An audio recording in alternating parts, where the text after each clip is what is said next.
We go for the next part of the chapter, which is mitosis. Mitosis is also called as equational division, which is divided into two parts, that is karyokinesis and cytokinesis. As we said, karyokinesis includes PMAT and then you have cytokinesis. सबसे पहले prophase में क्या होता है? तो prophase में काफी सारे इवेंट्स हो रहे हैं बेटा. सबसे पहले prophase will mark the initiation of condensation of chromosomal material, which is nothing but it will be condensation of chromatin. ठीक है, there will be condensation of what beta? There will be condensation of chromatin fibers. जैसे ही chromatin fibres condense हो जाते हैं, धीरे धीरे करके वो क्रोमोसोम बनना शुरू हो जाते हैं. जो सेंट्रोसोम्स थे, जो एस फेज में डुप्लीकेट हुए थे, अब वो पोल्स पे जाना शुरू करेंगे कुछ इस प्रकार से. ठीक है, it will move to the opposite pole and it will start radiating microtubules, जिन्हें हम कहते हैं एस्टर्स, जो हमको यहाँ पे दिखाई दे रहा है. We can easily see them over here. These are asters. Alright बेटा. सो दो सेंट्रियोल और उनके एस्टर रेस को हम कहेंगे एस्टर्स. ऐसे दो एस्टर्स प्लस स्पिंडल फाइबर्स इकट्ठा हम कहेंगे माइटोटिक अपैरेटस या फिर स्पिंडल अपैरेटस. इस फेज के दौरान, दैट इज प्रोफेज के दौरान, अलग अलग सेल ऑर्गेनल्स जो G1 फेज में और G2 फेज में डुप्लीकेट हो चुके थे, वो अब डिसअपियर होना शुरू होंगे. मतलब endoplasmic reticulum, Golgi apparatus, nucleolus, ये सारे डिसअपियर हो जाएंगे. ठीक है, और न्यूक्लियर मेम्ब्रेन भी पूरी तरह से गायब हो जाएगा, जैसे हमको इसमें दिख रहा है. ये जो स्ट्रक्चर है वो धीरे धीरे क्रोमोसोम्स बनने का शुरू किया है. This is early prophase where the chromosomes have started getting, the chromatin fibers have started getting condensed, and the next phase that we have is late prophase, where chromatin fibers have condensed completely and nuclear membrane have also started getting disintegrated. वो टूट जाता है और टूट के गायब हो जाता है. ठीक है बेटा. और क्रोमोसोम जो कुछ ऐसे टैंगल्ड थे, they become untangled and become very neat and tidy, जिससे हम कहते हैं that these are now a discrete structure, यानी काफी नीट एंड क्लीन अलग से एक स्ट्रक्चर है. ठीक है, this is nothing but a discrete structure. जबकि ये एक डिस्क्रीट स्ट्रक्चर ना होके एक टैंगल्ड इंटरवाइंड स्ट्रक्चर है. टैंगल म्हणजे गूंथले लो, पूरी तरह से वो एंटैंगल्ड हो चुका है, क्लस्टर हो चुका है. ये हो गया हमारा प्रोफेज. नेक्स्ट हम चलते हैं to understand about M phase. M phase में एग्जैक्टली क्या होता है? सो एम फेज में बेटा सारे क्रोमोसोम्स जो है वो सेंट्रल एक्सिस पे अलाइन हो जाते हैं. मीनिंग अगर ये हमारा सेल हो गया तो सेल के सेंट्रल एक्सिस पे सारे क्रोमोसोम्स जो है वो अलाइन हो जाएंगे कुछ ऐसे. एक इमेजिनरी एक्सिस बन जाता है जहाँ पे वो अलाइन हो जाते हैं. इस इमेजिनरी एक्सिस को हम कहते हैं मेटाफेसिक प्लेट या फिर स्पिंडल इक्वेटर. ठीक है, क्रोमोसोम्स इस पर्टिकुलर फेज में सबसे ज्यादा कंडेंस्ड होते हैं और सबसे ज्यादा कंडेंस्ड होने की वजह से ये एक बेस्ट फेज होता है क्रोमोसोम्स की मॉर्फोलॉजी को स्टडी करने के लिए. स्पिंडल फाइबर्स जो है वो ऑपोजिट पोल से ऑलरेडी अराइज होना शुरू हो चुके थे, कुछ इस प्रकार से एम फेज प्रोफेज में ही शुरू हो चुके थे. अब जाके इस पर्टिकुलर फेज में वो अच्छे से काइनेटोकोर को जाके अटैच हो जाएंगे. So now spindle fibers from the opposite pole will attach to the kinetochore region of chromosomes. Mind you, kinetochore is not centromere, it is kinetochore. जो सेंट्रोमियर के ऊपर एक प्रोटीन डिस्क था वो. तो स्ट्रक्चर कुछ इस प्रकार से दिखेगा बेटा. प्रोफेज से सेल जो है वो मेटाफेज में ट्रांजिशन ले रहा है और अल्टीमेटली वो कुछ इस प्रकार का स्ट्रक्चर बन जाता है, जहां पे एक इमेजिनरी सेंट्रल एक्सिस बन गया और उसके ऊपर क्रोमोसोम्स लग गए, अरेंज हो गए. सेंट्रियोल से स्पिंडल फाइबर्स अराइज हो गया, जो अगर तुम ध्यान से देखो तो they are getting attached. If you can see, they are cutting ahead and getting attached to kinetochores. They're getting attached to kinetochores. This is your metaphase. Anaphase के दौरान अब क्या होता है, जो स्पिंडल फाइबर्स जाके क्रोमोसोम्स के सेंट्रोमियर को अटैच हुए हैं, अब वो उन सेंट्रोमियर को तोड़ना शुरू करेंगे और दोनों सिस्टर क्रोमैटिड्स को ऑपोजिट पोल्स पे लेके जाएंगे। एज वी कैन सी, दोनों सिस्टर क्रोमैटिड्स जो है वो ऑपोजिट पोल्स पे जा रहे हैं। कैन वी सी दैट बेटा?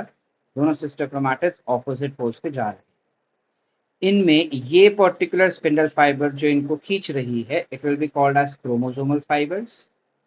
ये फाइबर्स, ये स्पिंडल फाइबर जो क्रोमोसोम्स को ऑपोजिट डायरेक्शन में धक्का मार रही है, can we see that? Chromosomes को ऑपोजिट डायरेक्शन में धक्का मार रही है, उन्हें हम कहेंगे इंटरजोनल फाइबर्स।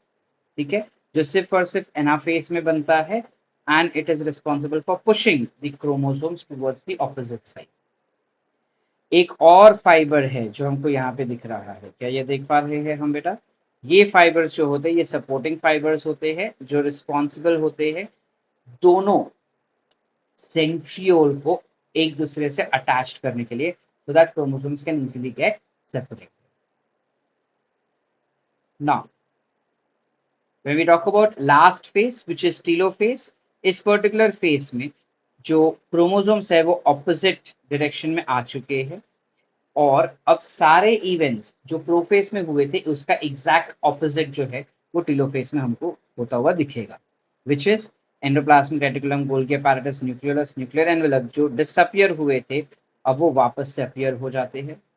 क्रोमोसोम्स जो कंडेंस हुए थे अब वो डीकंडेंस हो जाते हैं, और डीकंडेंस होने के वजह से वो क्रोमोसोम्स के क्लस्टर और अल्टीमेटली उनका जो डिस्क्रीट नेचर था उसको छोड़ के वापस से क्रोमैटिन फाइबर्स बन जाते हैं। देखिए यहाँ पे हमको दिखाई दे रहा है वापस से वो क्रोमैटिन फाइबर्स बन चुके हैं।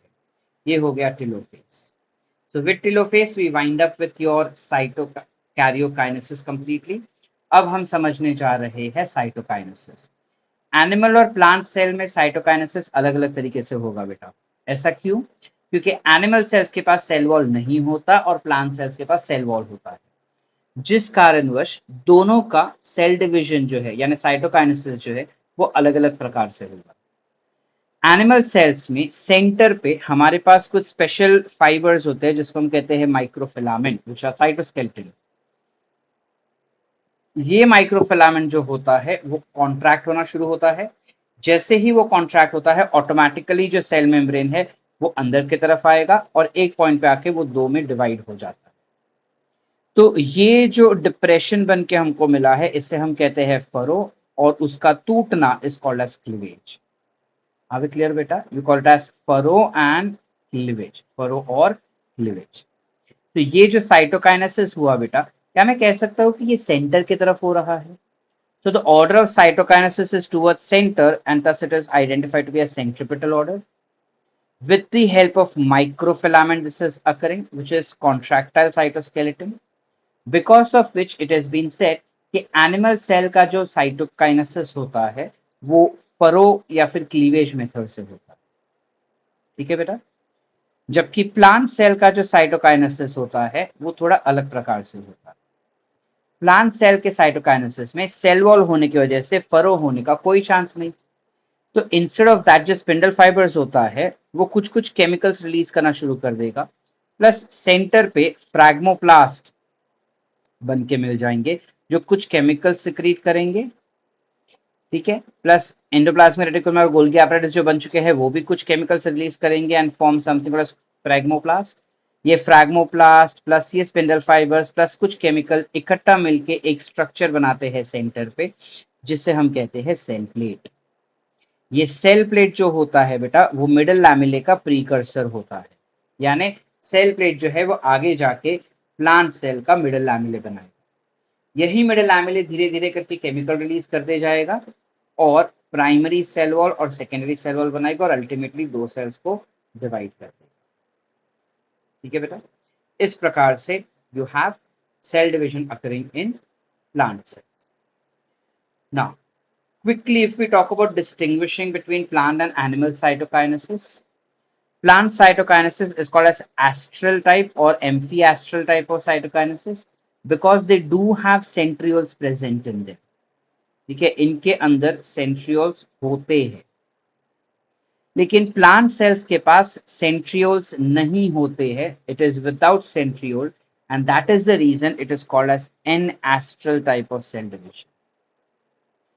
अब काफी बार ऐसा भी सिनेरियो होता है जहां पे सेल्स तो डिवाइड नहीं हो रहे हैं, लेकिन न्यूक्लियस दे धनाधन डिवाइड हो रहा है, यानी कैरियोकाइनेसिस हो रहा है लेकिन साइटोकाइनेसिस नहीं हो रहा है। इस प्रकार का फेनोमेनन अगर इस प्रकार का फेनोमेनन अगर प्लांट सेल्स में हो रहा है तो हम उसे कहते हैं सिनोसाइटिक सेल्स। वैसा ही सेम अगर एनिमल सेल में हो रहा है तो उसे हम सिंक्टियम सेल्स कहते हैं। This generally is because of fusion of uninucleated, यानी टू सेल्स के फ्यूजन की वजह से होता है ये चीज, where two cells are getting fused together but then the nucleus is not yet fused, like in muscle cells and coconut water. And this is because of failure of cytokinesis as seen in hyphae, specifically phycomycetes. ठीक है बेटा, यानी कि जब हम mitosis के बारे में बात करें तो अगर उसके पास दो क्रोमोसोम्स थे तो डिवीजन के अंत में भी दो क्रोमोसोम्स ही बचते हैं। यानी अगर उन्होंने शुरू किया था एक क्रोमोसोम से, एस फेस में आके वही एक क्रोमोसोम सिस्टोक्रोमैटिड्स बना दिया, और एनाफेज के दौरान यही सिस्टोक्रोमैटिड्स सेपरेट हो जाते हैं, तो फाइनली जब हमको दो सेल्स बन के मिलते हैं, दोनों में फिर से एक एक ही क्रोमोसोम्स रहेगा, यानी number of chromosome is exactly same in the mother cell as well as daughter cells, and thus this is also identified to be as equational division. इसे हम इक्वेशनल डिवीजन भी कहते हैं इसी कारण की वजह से। ठीक है बेटा, ज्यादातर ये डिप्लॉयड सेल्स में ही होता है, which is diploid animal cells, ज्यादा सोमैटिक सेल्स में, डिप्लॉयड प्लांट सेल्स यानी सोमैटिक सेल्स, और कुछ कुछ जर्माइनल सेल्स भी डिप्लॉयड होते हैं प्लांट्स के अंदर। कुछ हैप्लॉयड सेल्स भी है, स्पेसिफिकली अलगे की बात करें तो, जिसमें माइटोसिस होता है। अब ये जो हैप्लॉयड सेल्स है जिसमें माइटोसिस हो रहा है, वैसे प्लांट सेल्स के जैसा एनिमल सेल्स में भी होता है। Like for example male honey bees हो गए, ड्रोन्स, जो खुद हैप्लॉयड होते हैं, तो उनमें जब गैमेट भी बनेंगे तो वो माइटोसिस से ही बनेंगे, मियोसिस से नहीं बनेंगे। ठीक है, now what are the significance of mitosis? So when we talk about significance of mitosis, it is responsible for growth, regeneration, reproduction in asexual organisms, or asexual reproduction in organisms. It is responsible for repair of what? अगर मेरा ऊपर का skin छिल गया तो वापस से वो स्किन जो है आ जाता है। क्यों आ जाता है? It is because of mitosis. हमारा गट लाइनिंग में अगर अल्सर्स होके वो रफ या फिर फट चुका रहेगा, टूट चुका रहेगा, वो फिर से आ जाता है। That is because of mitosis when the cell gets divided. Blood cells, of course it gets divided by mitosis to give you new cells. Healing as we just spoke about, and maintenance, यानी अगर मेरा ये skin खराब हो चुका है तो automatically बिना मुझे पता चले ऊपर के स्किन के डेड सेल्स निकल के नए न्यू सेल्स आ जाएंगे। आर वी क्लियर बेटा? हर वो केमिकल जो माइटोसिस को इंड्यूस करता है उन्हें हम कहेंगे माइटोजेंस। ये टर्म काफी नया है, ये एनसीईआरटी में नहीं दिया बट ये पीवाईक्यूज में आ चुका है। सो प्लांट सेल्स में it is auxin gibberellin cytokinin that is responsible for inducing cytokinesis or cell division, and in human it is insulin that is responsible for doing that. There are certain poisons that we have for mitosis जो mitosis को नहीं होने देते। ठीक है, these are the list of those, हमें इसे याद रखने का जरूरत नहीं है, तो it's okay if we can skip this particular thing, it's okay if we skip this। एक हमें पता होना चाहिए which is about colchicine। Colchicine एक ऐसा केमिकल है बेटा जो मेटाफेस में सेल्स को अरेस्ट करके रखता है।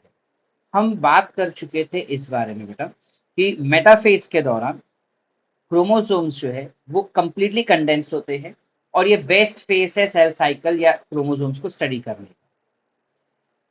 तो अगर मैं चाहता हूं कि मैं क्रोमोसोम्स को स्टडी करूं तो ऑब्वियसली मैं चाहूंगा कि सेल वहां पे थोड़ी देर रुके या फिर स्टॉप ही हो जाए, वो डिवाइड होना रोक दे, तो मैं कॉल्चिसिन ऐड करवा सकता हूँ। जैसे ही मैं कॉल्चिसिन डाल दूंगा, जो माइक्रोट्यूब्यूल्स पॉलिमराइज हो रहे होंगे, यानी alpha beta alpha beta alpha beta लग रहे होंगे, उनके बीच में जाके कॉल्चिसिन बैठ जाता है, तो उनका पॉलिमराइजेशन रुक जाएगा, जिस वजह से स्पिंडल फाइबर फॉर्मेशन रुक जाएगा और सेल जो है वो मेटाफेस में ही अटका हुआ दिखाई देगा। आर वी क्लियर बेटा? इसी कारणवश काफी बारी एक ही क्रोमोसोम, एक ही सेल के अंदर बहुत सारे क्रोमोसोम्स दिखाई देंगे और इस कंडीशन को हम कहते हैं polyploidy. We call this thing as polyploidy, where there is no nuclear division, which is endomitosis, but then only S phase has occurred correctly, and that is called as polyploidy. Are we clear, beta? There is also something called as amitosis, which is binary fission, जो एक fastest cell division होता है. Generally ये prokaryotic cells में दिखता है, कुछ eukaryotics और eukaryotic cells और माइटोकॉन्ड्रिया और क्लोरोप्लास्ट में भी ये चीज होते हुए अपने को दिखाई देती है, जहां पे बिना न्यूक्लियर मेम्ब्रेन को तोड़े हुए सेल डिवीजन होता है. जनरली काफी बार ऐसा होता है that the distributions of DNA content और organelles are not equal during a mitosis. Alright, so if we have to tally the content, काफी बार हमें क्वेश्चन फ्रेम किए जाते हैं इस पर्टिकुलर कॉन्सेप्ट से रिगार्डिंग डीएनए के क्या नंबर है, क्रोमैटिड्स के क्या नंबर है, क्रोमोसोम्स के क्या नंबर है. तो काफी आसान है याद रखना. अगर हम ये जाने कि क्रोमोसोम कितने हैं, यानी हमें ये जानना होगा कि सेंट्रोमियर कितने हैं. तो अगर normally let's say suppose 2n centromere है, तो वो थ्रू आउट सारे फेस में 2n ही रहेगा. सिर्फ एनाफेस में जाके वो 4n हो जाएगा और थस टेलोफेस में भी वो 4n ही रहेगा. ठीक है, जो मतलब डबल हो जाएगा. डीएनए जो 4 पिकोग्राम्स के रहेंगे वो जीवन में 4 पिकोग्राम्स से रहेंगे, लेकिन एस फेस में आते ही वो 8 पिकोग्राम्स हो जाएंगे और टेलोफेस तक वो 8 पिकोग्राम्स ही रहेंगे. नंबर ऑफ क्रोमैटिड्स अगर हम देखें तो number of DNA is ideally equal to number of chromatids, जिस वजह से अगर हमारे पास 6 क्रोमैटिड्स है जीवन फेस के दौरान, तो एस फेस में वो 12 हो जाएंगे और बाद में थ्रू आउट वो 12 ही रहेंगे टिल टेलोफेस. ऑलराइट बेटा, so that is where we end with mitosis.